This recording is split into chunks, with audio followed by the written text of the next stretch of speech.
안녕하세요. 토요일 미스터리 디바메이입니다. 2019년 9월 23일, 일본 아바라키현 사카이미치에 모두가 잠들어 있는 한밤중이었죠. 그 순간 조용한 주택가에서 날카로운 비명소리가 울려 퍼집니다. 곧 경찰서에 전화가 한 통 걸려오는데요. 한 여성이었습니다. 그녀는 힘없는 목소리로 말했죠. 살려줘, 너무 아파. 그 후로 전화는 1분 정도 이어지고 곧 끊기고 맙니다. 바로 다시 전화를 걸어보지만 응답이 없어요. 경찰은 직감적으로 심각한 일이 벌어졌다고 느꼈고 곧장 출동했죠. 15분 뒤 현장에 도착했어요. 아직 상황을 잘 모르잖아요. 조심스럽게 집 안으로 진입했죠. 내부는 고요했습니다. 천천히 안을 살펴보는데 저기 계단에 무언가 보여요. 가까이 가서 보니까 피더라고요. 이 혈흔은 안방으로 이어져 있었습니다. 그리고 그 안에는 끔찍한 일이 펼쳐져 있었죠. 한 남자가 피투성이가 된 채 침대에 누워있는 거예요. 저기요, 괜찮으세요? 하지만 이미 사망한 상태였죠. 그런데 전화한 사람은 여성이었잖아요. 경찰은 방 안을 좀 더 둘러봤고 얼마 지나지 않아 침대 옆에 피를 잔뜩 흘리고 쓰러져 있는 여성을 발견합니다. 하지만 그녀 역시 이미 숨을 거둔 상태였죠. 둘의 신원은 고바야시 미츠노리 씨와 그리고 그의 아내 미와 씨였어요. 부부는 세 아이들과 함께 이 외진 주택에서 살고 있었죠. 맞아요. 아이들도 함께 있던 거예요. 경찰은 남매를 찾기 위해 집안 수색을 이어갑니다. 그리고 바로 중학생이던 장남 B군과 초등학생 막내 C양을 발견했죠. 다행히 목숨에는 지장이 없었어요. 하지만 여전히 상태는 좋지 않았죠. 여기저기 막 부상을 당했더라고요. 특히 B군은 범인과 몸싸움을 했는지 팔 여기저기에 베인 상처가 남아있었고 C양은 손에 화상을 당한 상태예요. 아이의 말에 따르면 모자를 쓰고 마스크를 한 아저씨가 뭔가 스프레이 같은 걸 자기 손에 뿌렸다는데 그게 너무 아프다면서 고통을 호소하고 있었죠. 근데 잠깐, 그때 새 남매라고 했잖아요. 21살이던 장녀 A씨가 보이질 않아요. 바로 이때 1층에서 인기척이 들립니다. 첫째 딸이었죠. 그녀는 잠결에 2층에서 뭔가 심상치 않은 인기척 소리를 들었는데 그 순간 비명소리가 들렸고 겁에 잔뜩 찔려서 방에 숨어 있던 거예요.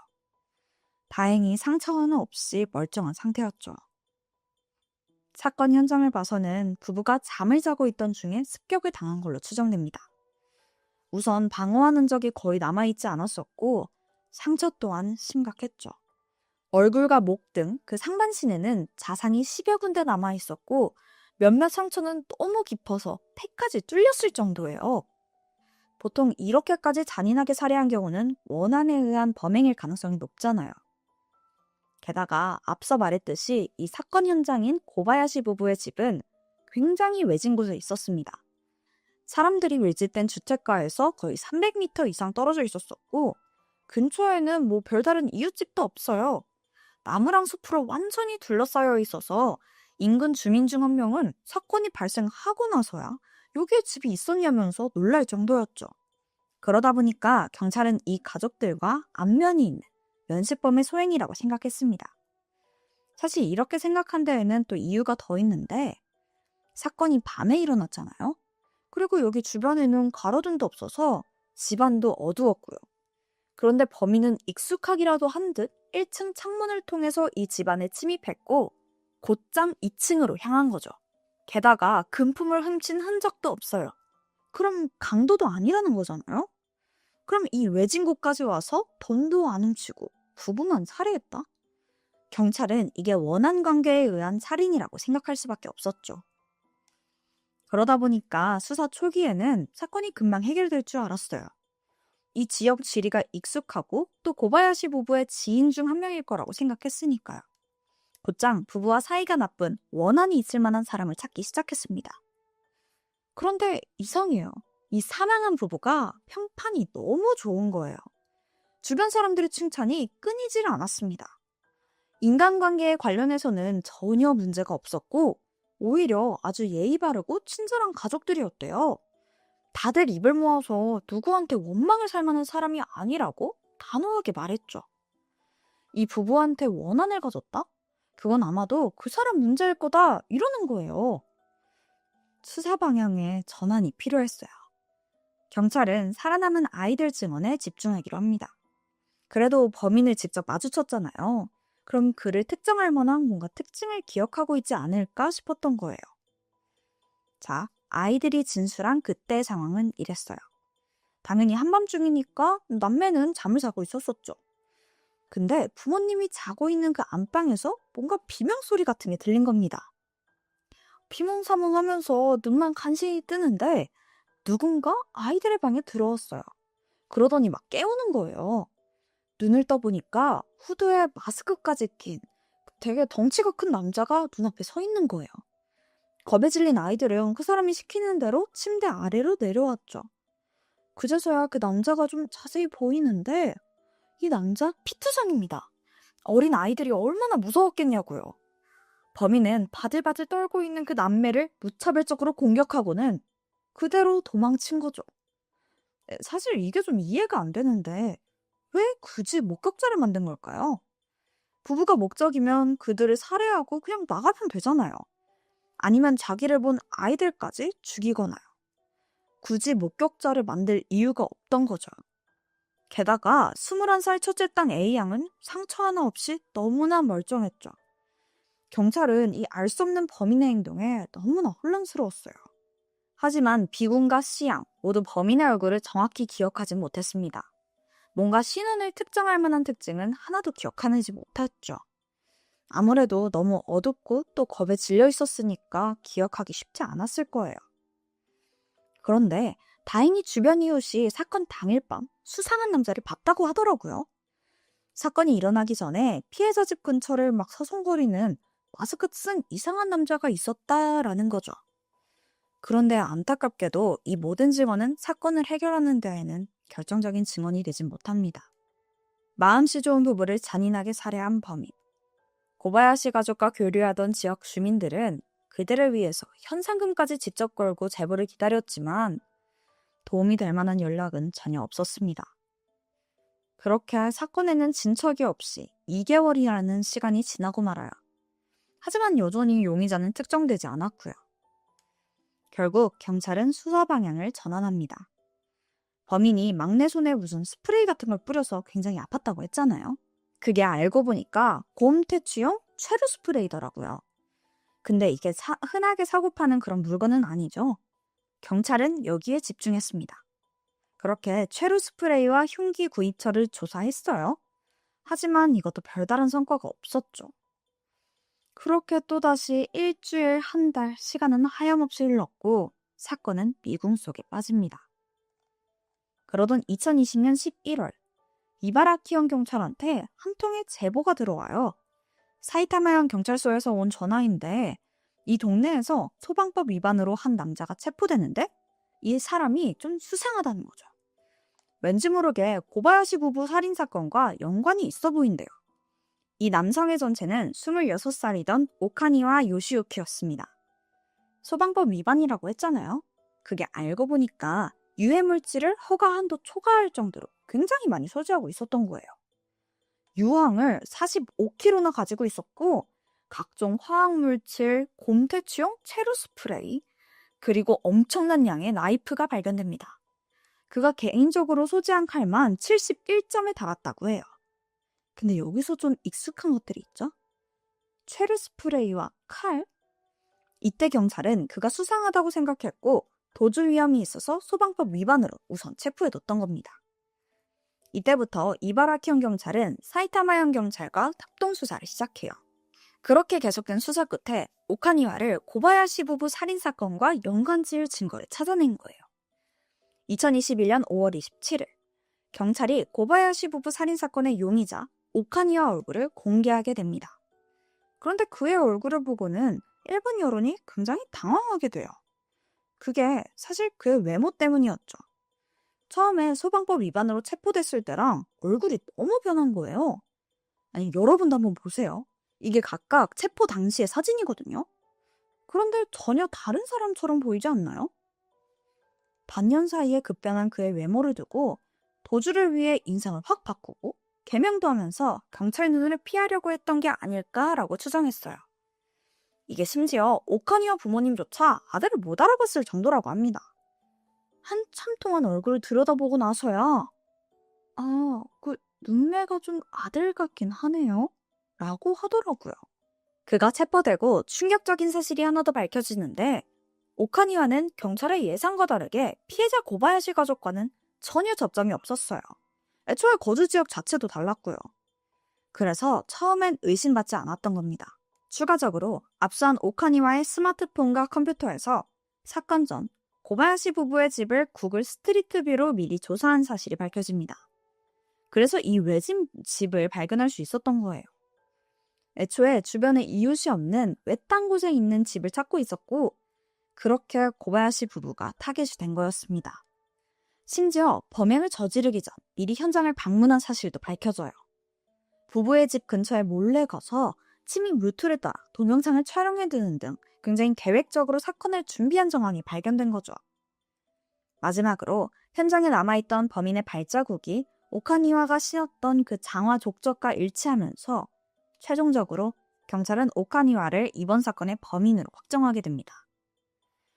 그는 상상 이상으로 계획적이었어요. 인터넷으로 그날 날씨를 미리 검색해뒀고 자신 이동 경로가 목격되지 않게 철저히 준비했죠. CCTV 위치를 모두 확인해뒀던 거예요. 일면식도 없는 피해자 가족 집을 구글 지도로 막 찾아본 것부터 이미 소름 돋잖아요. 그래서 경찰이 살인 동기가 대체 뭐냐라고 물어봤더니 그냥 사람을 죽이고 싶었던 건데요. 라는 어이없는 대답을 하기도 합니다. 별다른 원한이나 이유 없이 끔찍한 사건을 저지른 거잖아요. 이 잔인한 범행이 알려지자 사람들은 도대체 그가 어떤 삶을 살아왔는지 성장 배경에 관심을 갖게 됩니다. 그렇게 밝혀진 과거는 충격적이었죠. 그는 꽤 유복한 가정에서 태어났던 거예요. 오카니와의 할아버지는 지역에서 고액 납세자 순위에 오를 정도로 상당히 부유한 편이었어요. 거기에다가 첫 손주다 보니까 할머니가 굉장히 예뻐했었죠. 근데 그게 좀 선이 없었어요. 오카니와를 심하게 편애했고 엄청나게 응석바지로 키웠다고 해요. 하지만 고부 갈등으로 조부모와 연을 끊게 되면서 할머니가 다시는 찾아오지 말라고 막 가족 전부를 쫓아낸 거예요.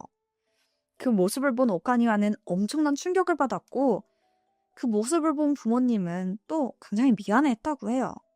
아무래도 어른들 싸움 때문에 괜히 애한테 상처 준 것 같잖아요.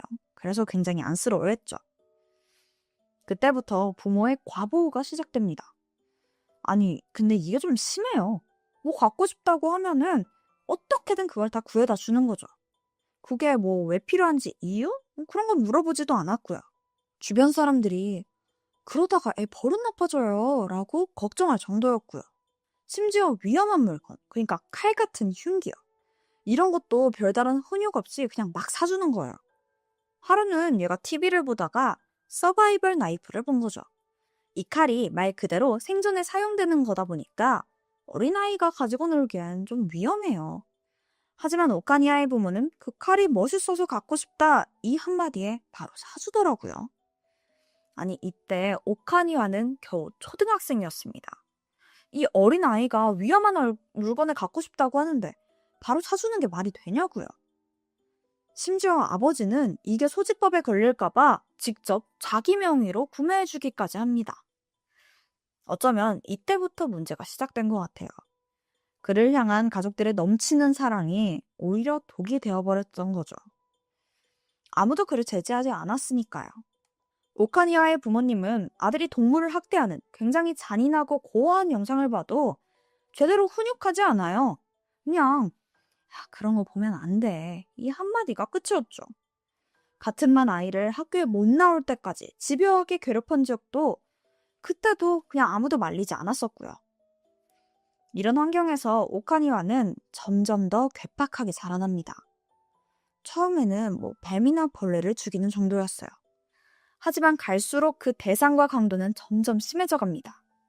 중학교 때부터는 참새, 고양이 같은 동물로 옮겨간 거죠. 하루는 정말 엽기적인 일을 하나 벌이는데 고양이 목을 잘라서 학교에 가져온 거예요. 친구들은 다 기겁해서 선생님 부르고 난리가 났죠? 근데 오카니와는 친구들을 빤히 바라보다가 웃으면서 말하더라고요. 야, 이거 장난감이야. 근데 말이 안 되잖아요. 피가 뚝뚝 떨어지고 있는데. 결국 선생님의 추궁 끝에 진짜 고양이 머리라고 슬토했죠. 고양이 목을 도끼로 잘라서 죽였대요. 이걸 아무렇지 않게 이야기합니다. 이 사건 이후로 선생님은 어머니에게 오카니와는 이미 더 많은 고양이를 죽인 것 같다. 이 폭력성이 다음엔 사람에게 옮겨갈까봐 걱정이다 라면서 우려의 말을 건네기도 했었어요. 하지만 부모는 별다른 조치를 취하지 않았습니다. 그리고 이때부터 오카니와의 폭주가 시작돼요. 이 일이 있고 불과 한 달도 안 돼서 살인미수 사건을 무려 2건이나 저지른 겁니다. 당시 14살이던 여학생에게 칼을 휘둘렀고 목을 크게 다치게 됐죠. 조치가 30분만 늦었어도 아이는 사망했을 거예요. 그 정도로 상처가 심했던 거죠. 근데 이게 그냥 길을 지나다니던 어린 여학생에게 다가가서 했던 행위인 거예요. 그로부터 2주 뒤 또다시 사건을 일으킵니다. 이번에는 8살 초등학생의 배를 찌른 거예요.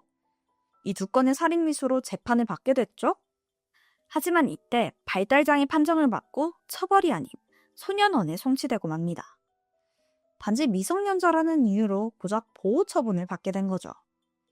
그는 이 소년원에서 5년을 보내고 2018년 만기 출소 후에 그룹 정신치료를 1년간 더 받았어요. 그리고 2019년 고향 사이타마현으로 돌아오게 됩니다. 그리고 이때부터 고바야시 부부를 살해할 계획을 준비한 걸로 보여요.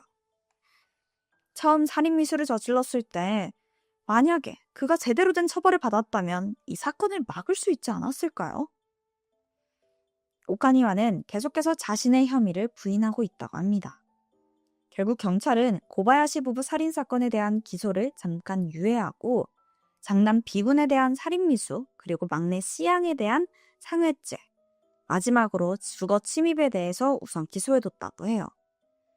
이 점에 대해서 좀 더 입증하기 쉬울 거라고 생각한 거죠.